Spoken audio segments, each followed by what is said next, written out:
Hi, everyone. Hi again.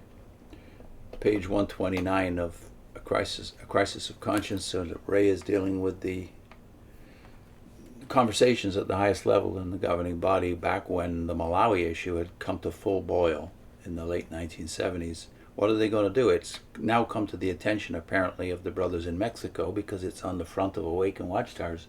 This is what our Malawian brothers are being called to do, and they've been asking questions about whether our policy in Mexico is tenable given the situation of other brothers around the world. Yeah. Ray goes on what was actually said by the governing body during the sessions in which the information from Mexico was called to their attention. The policy for Mexico had been developed primarily by only two men, and we know from previous pages that's Nathan Knorr and Ray Franz. But now the entire body knew of it. What responsibility did they feel, and how did they react to the obvious disparity between this position and that taken in Malawi?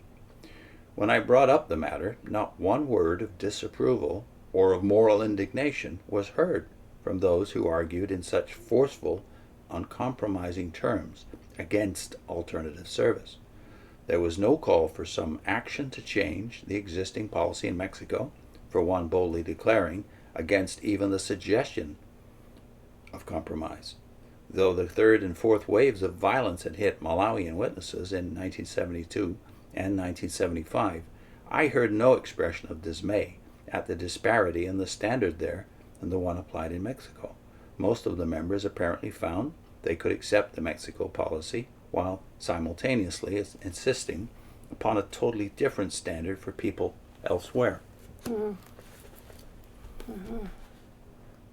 Once more, I do not think the matter simply resolves down to personalities. The individual members involved. Okay, I should reread that. I didn't read that well. Once more, I do not think the matter simply resolves down to personalities, the individual members involved. I have come to the conclusion that this outlook is in reality a typical product of any authority structure that takes a legalistic approach to Christianity, enabling those sharing in the authority structure to see double standards exist without feeling strong qualms of conscience. To their credit, brothers in Mexico were disturbed in their consciences at learning the intense suffering of witnesses in Malawi, who refused to pay a legal price in a lawful way for a party card of the government running the country, while they themselves were illegally obtaining a military certificate through bribes. Those at the top, in the so-called ivory tower, however, seem strangely detached from such feelings, insensitive to the consequences to people from such double standard. This, too, I believe, is an effect of the system, which is one reason why I find such a system so personally repelling. All governing body members were fully aware of the policy in Mexico by the fall of 1978. Almost a year later, in September of 1979, the governing body again resumed discussion of the undecided issue of alternative service, this time brought to the fore by a letter from Poland.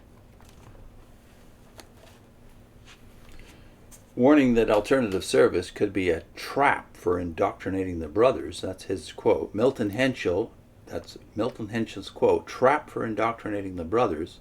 Milton Henschel urged extreme caution, speaking in favor of the practice of many Polish witnesses who take the expedient course of going to work in coal mines to avoid induction. Lloyd Barry again urged that we hold to the position that witnesses, quote, should keep free from the entire military organization, unquote. Ted Jarrus said, quote, our brothers are going to have problems and they look to Jehovah's organization for direction, end of quote. But he said there was a need to avoid diversity of opinions, that we should not give the brothers the idea that the governing body was saying, go ahead and submit to alternative service orders. Kerry Barber voiced the view that quote, "There is no room here for exercising conscience. It is something where we just have to go right on through," quote, unquote, without yielding. Fred Franz said, quote, "Our conscience has to be Bible trained," unquote, and stated again his support for the traditional position against any acceptance of alternative service. By now, Ewart Chitty was no longer a member of the body, having submitted his resignation in accord with the governing body's wishes. Grant Suter was absent from the session, both he and Chitty having voted for a change in policy at the November 15, 1978 meeting. But there were two new members on the body, Jack Barr from England and Martin Potzinger from Germany, and they were present at the September 15, 1979 session. When a motion was finally presented, the vote was split right down the middle, 8 in favor of changing the policy, 8 against doing so, including the two new members. And you made a point about this that seemed to me to be accurate. Well, I was so disgusted with reading this and the strong position when they're not in the situation where they have to suffer.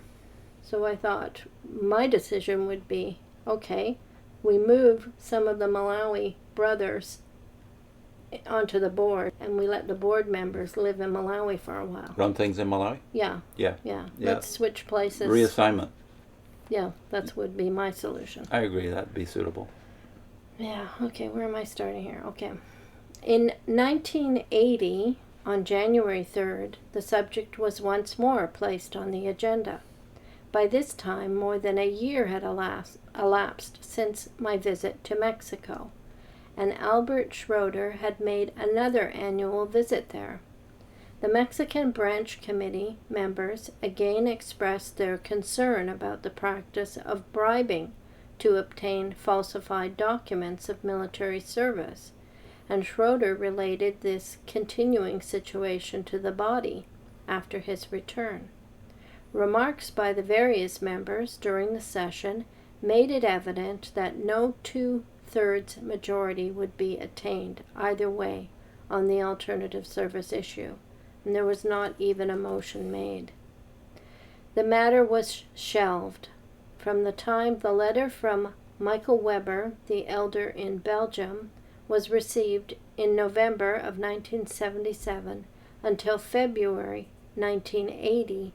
The governing body of Jehovah's Witnesses had tried on 6 separate occasions to resolve the issue without success.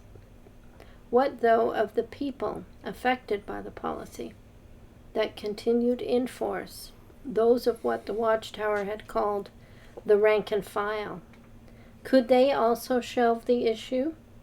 To the contrary, the inability of the body to achieve that indispensable 2/3 majority meant that male Jehovah's Witnesses in any country of the world who acted according to their conscience and accepted alternative service as a proper government requirement could still do so only at the cost of being viewed as outside the organization, equivalent to expelled persons.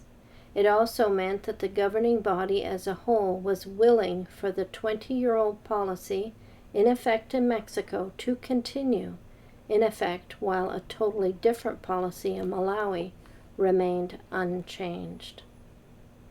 Confusion at the highest level. Yeah. But And the in their brothers public totally statements, Yeah. this dogmatism. Mm-hmm. Yeah. Yeah. What's our link? We have a link called Like Constantine, Watchtower seeks to silence dissent, crush diversity. That's a Ray Franz freedom. Yeah, and you recommend reading the description that's on that video Mm-hmm. as well. So we'll put the description from that Ray Franz video from a few years ago. And by the way, the Ray okay. Franz playlist is 360-something videos based on that freedom book, the whole book, in case you want to go deeper into a lot of this stuff than is in this crisis of conscience. He had a chance, 10 years really, to think about all these things and over again, right? Yeah. So his thoughts in the freedom book are generally of a far more balanced and mature than they are in here. Although I think generally this is a very fair book, but he's had now 10 years to chew over a lot of the problems in the Watchtower. Check it out. See you soon.